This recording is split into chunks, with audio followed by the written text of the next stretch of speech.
Well, the first source I have is the manifesto or declaration of the creation of Charter 77, the Czechoslovak dissident group's manifesto proclaiming that they are in existence. And this was written in late 1976. The proximate cause for it was the trial of some young musicians, the Plastic People of the Universe, who were put on trial in the late summer of 1976. And Václav Havel, who's the primary author of the Charter 77 Declaration, attended this trial along with a large number of other dissidents. Some were reformed communists in 1968, some had never been members of the party, some were artists, some were musicians, obviously, some were religious, people in the religious community. And Havel writes about this in a short piece he calls The Trial, with obvious shadows of Kafka lying over it, in which he talks about how all of these various people came together and they realized that this was something actually important. The Plastic People of the Universe were put on trial for disturbing the peace. It was actually a trial of 2 members of the Plastic People and 2 members of another band called DG 307. And they were put on trial not because their lyrics are political, but because they were sort of long-haired weirdos. They didn't fit in with the communists, with what the communists wanted to see. So the communists arrested them because they had the power to do that. And what Havel and others noticed at this trial was, number one, that the Plastic People, the musicians, turned the tables on their accusers and accused them of bad behavior and acting contrary to the laws and these kinds of things. And the second thing that Havel noticed was that at this trial, these people defending them came together with what I'd like to call the least common denominator of protecting human rights and artistic rights. The Charter's an interesting document, and very symbolic, I think, of its times. In the English translation, it's about 5 pages long, so it's not a terribly long document.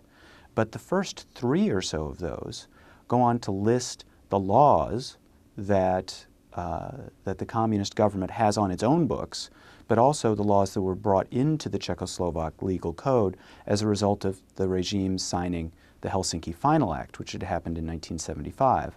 The Helsinki Final Act is a turning point in the way in which, I think, oppositional movements or oppositional figures thought about the regimes.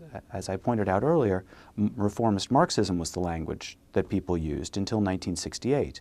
And then they went off sort of into the wilderness looking for a new language, and Helsinki provided them with that language. It was the language of human rights, the least common denominator. It can bring everyone together.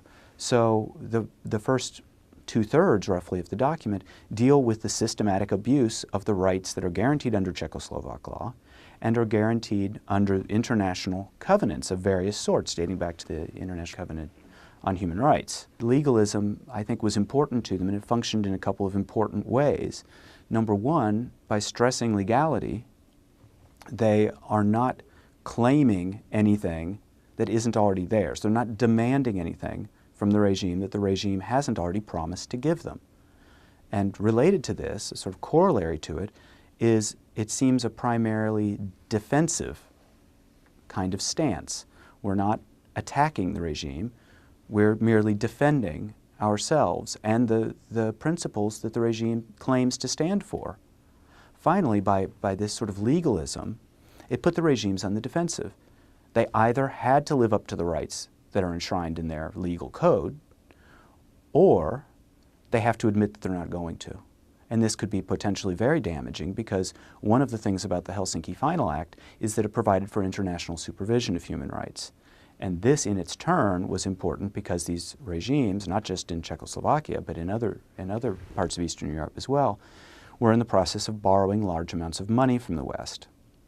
And if they were seen to be miscreants in human rights behavior, it's possible that they could lose the trade benefits that come along with it. And this was magnified by the fact that Jimmy Carter was our president in 1977, and here we had a president who took human rights quite seriously. So I think the legalism was an important part of this, as it was an important part of something like the Committee to Defend the Workers in Czechoslovakia, that legalism was the sort of jumping off point for this.